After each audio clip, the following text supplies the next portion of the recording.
We had over 800 delegates, right? 890 delegates total, 650 in attendance. Yeah. And Jay had a previous international consensus on infection that was done 5 years previously. But he worked it took him 2 years to get this whole group together.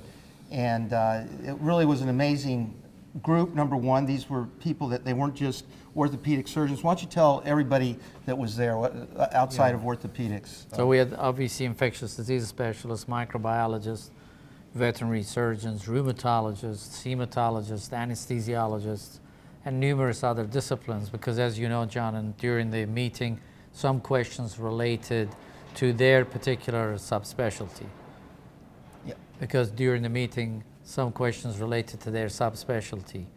And we also had representatives from FDA, NIH, and CMS and other payers as well that were there. And industry too. So, And industry. So it really was, it really encompassed all the stakeholders in what we're dealing with today in periprosthetic infection. It wasn't just hip and knee either.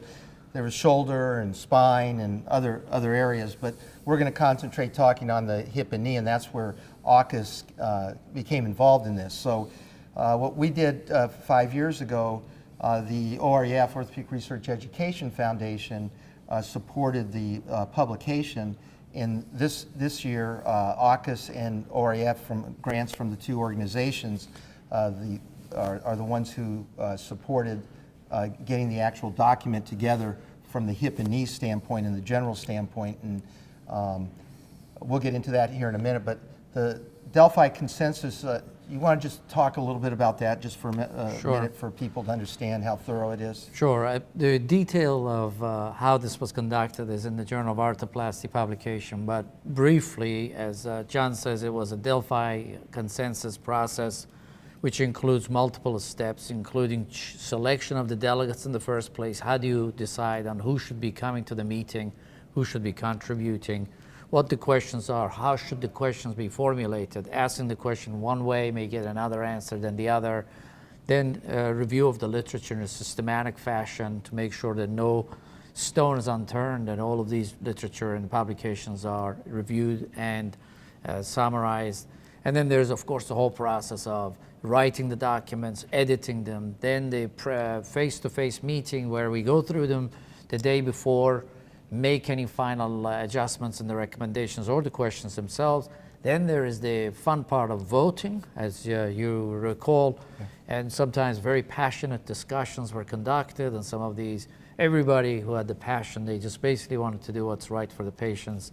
And of course, it's called consensus because not everybody's going to agree on one question. So that's the most fun thing. Now, we should take a poll of you watching this, and you figure out how many questions we had. How many questions do we have total? Total of 652 questions. 652 questions. How many times did we have 100% consensus? Was there one? No, there was. Hip and knee, we had a few, but the other disciplines, interestingly, there's many questions where they had 100% consensus.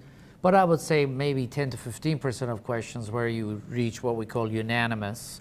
But majority of the time they were strong or very strong. And only very few out of that 600 odd questions did not pass consensus. Right. But there, a lot of times it would be 80-20. What's considered very strong, to just give an Anything idea? above 75% would consider the very strong. That's how we are as orthopedic surgeons, in that we're never going to agree with everything.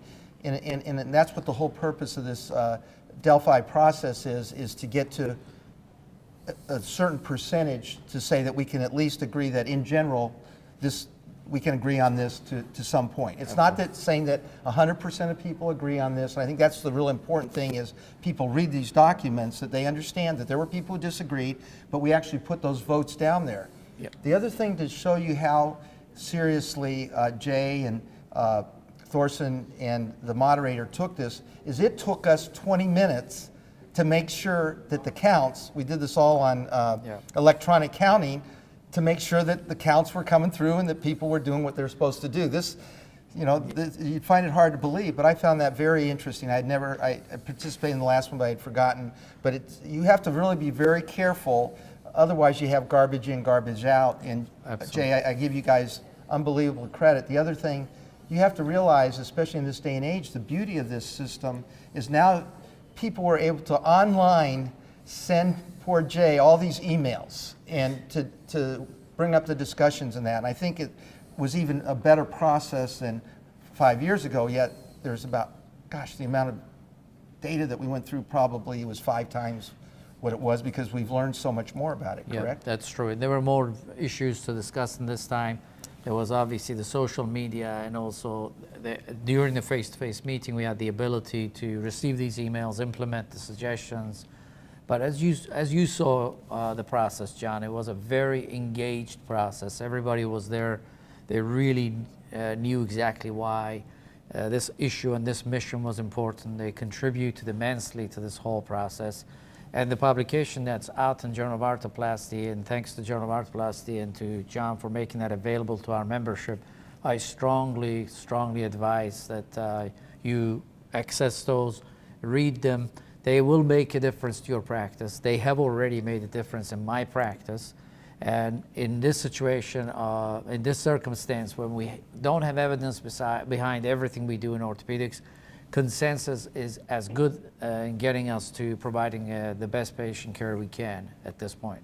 And you can go right on your smartphone today. You can go right up against the reader and get it downloaded there. You can see the entire 57 questions with the editorial. They're all there, and they will be coming out within the next month or so in print volume. But you have it all online for yourself now.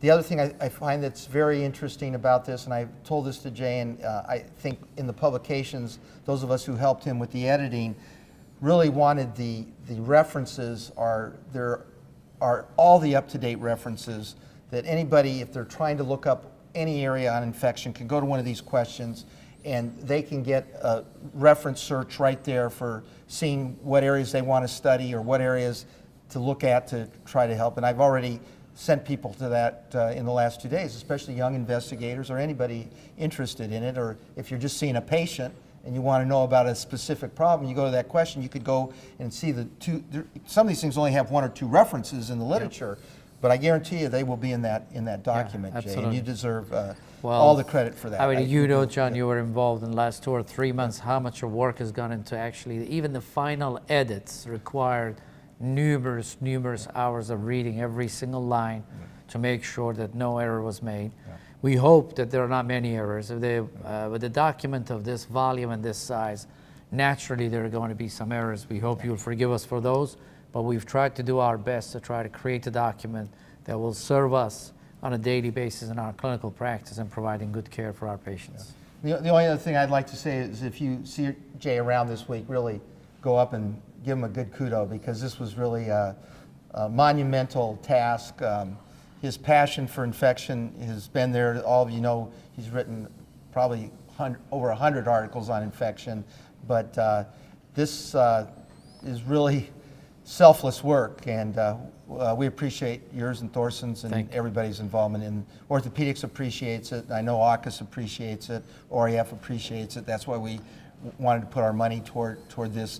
We think it's a high value to those who are practicing in arthroplasty, dealing with a really difficult problem of infection, which we still haven't gotten to the bottom line on. So thanks a lot for that. Thank you. Thorsten and I would like to thank the leadership of AUKUS, OREF, in particular Dr. John Callaghan, for their generous support of providing a grant that would allow us to publish the material and make it available free of charge.